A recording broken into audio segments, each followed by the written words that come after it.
soy Ana Paula Torres Corona del Bachillerato de Humanidades y Ciencias Sociales y para mi proyecto de literatura yo escogí el cuento de Peter Pan de J.M. Barrie y voy a hacer pues un análisis semántico acerca del cuento. Para empezar les quiero pues platicar un poco de qué se trata el cuento y cuál es el contexto para después poder hacer un análisis psicológico de los personajes y ubicar la época en la que yo creo que está ubicado el cuento, etcétera.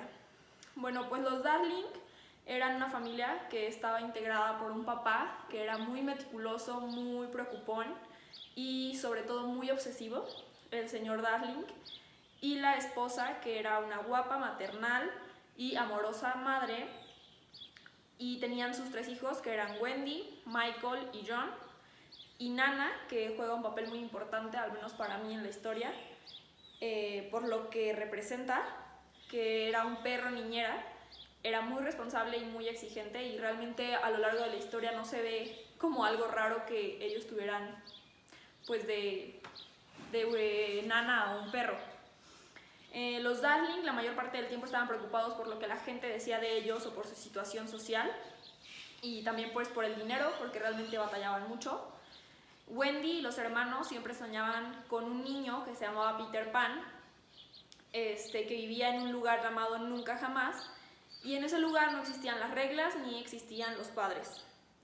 La señora Darling todas las noches antes de que sus hijos se fueran a dormir les contaba un cuento y algunas veces Peter Pan se acercaba, obviamente sin que lo vieran, a escuchar esos cuentos porque eran muy buenos para después él ir a contárselos a los niños perdidos, que eran los que vivían en Nunca Jamás. Los niños perdidos habían llegado ahí porque se habían caído de su carrito, es decir, de su carreola, o sus niñeras no se habían dado cuenta. Una noche, mientras la mamá les contaba un cuento, Nana, que es la perra, vio a Peter Pan, pero no alcanzó a atraparlo, solamente alcanzó a atrapar su sombra, otra parte de la historia que es muy rara y ahorita vamos a analizar. Entonces la señora Darling dobló la sombra y la guardó en un cajón. Peter Pan regresa al día siguiente con Campanita para que lo ayudara a recuperarla. Logran recuperar la sombra, pero Campanita no puede pegársela. Entonces Peter Pan se pone muy triste porque al parecer Nunca Jamás eso era parte de ellos. Entonces se pone a llorar y despierta a Wendy. Wendy despierta y toma un hilo para coser su sombra a Peter Pan. Entonces lo ayuda, él queda muy sorprendido y la invita a ella y a sus hermanos a que se fueran con él a Nunca Jamás. Ellos pues con miedo pero también emocionados emprendieron su vuelo y salieron a Londres, y durante el camino Peter Pan les iba contando sobre su enemigo Garfio, que en una de sus múltiples batallas pierde un brazo por un cocodrilo, le mordió el brazo y con todo y su reloj, entonces desde ese día él no puede tolerar escuchar el sonido tic-tac.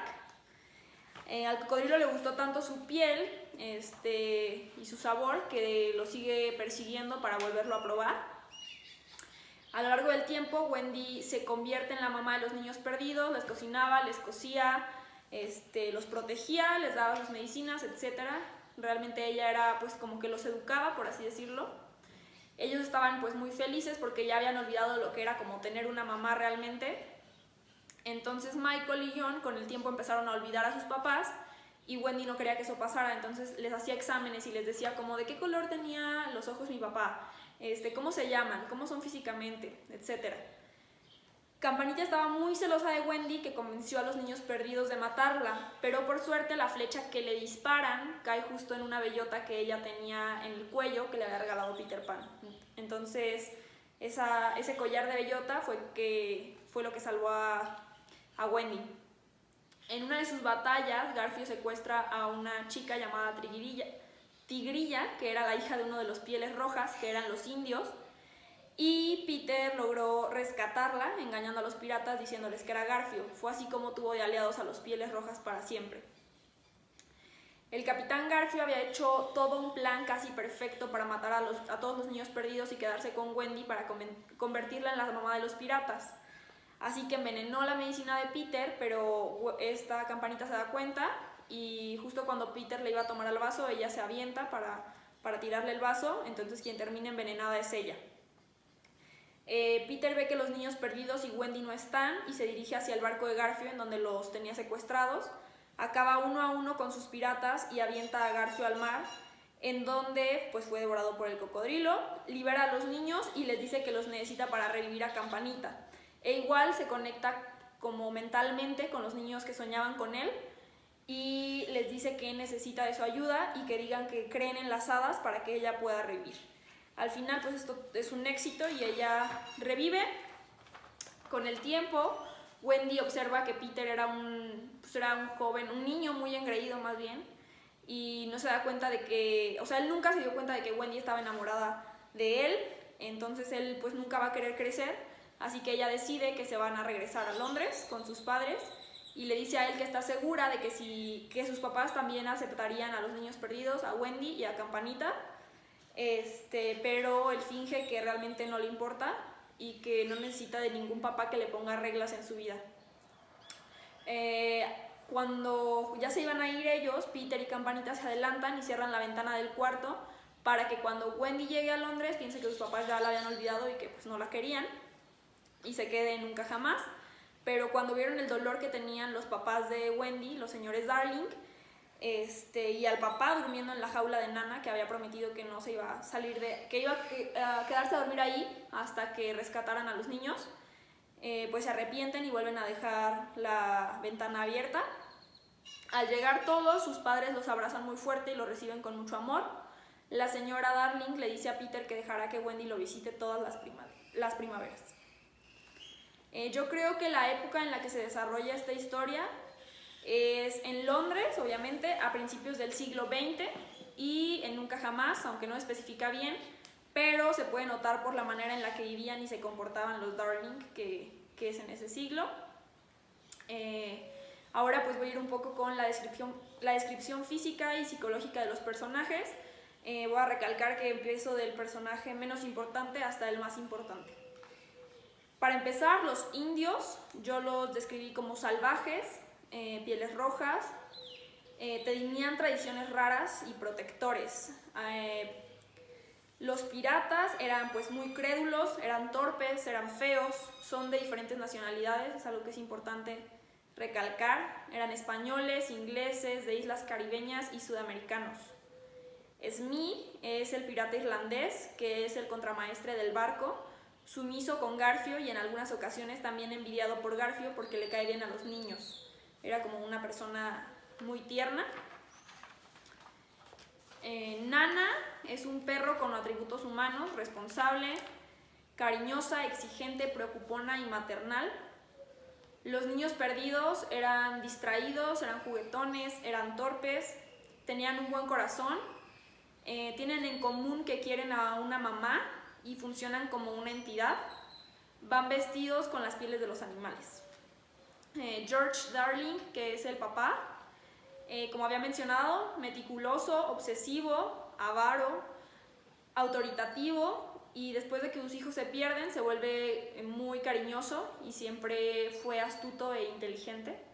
Menciono lo de astuto e inteligente porque al leer el cuento él enamora a la señora Darling pues con estos atributos. La señora Darling, que es la mamá, igual cariñosa, maternal, preocupona, guapa, con un buen corazón, idealizada y noble.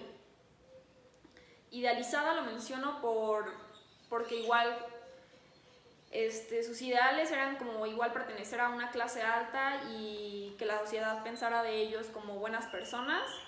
Entonces por eso siempre vivían preocupados pues, por el qué dirán y por el dinero.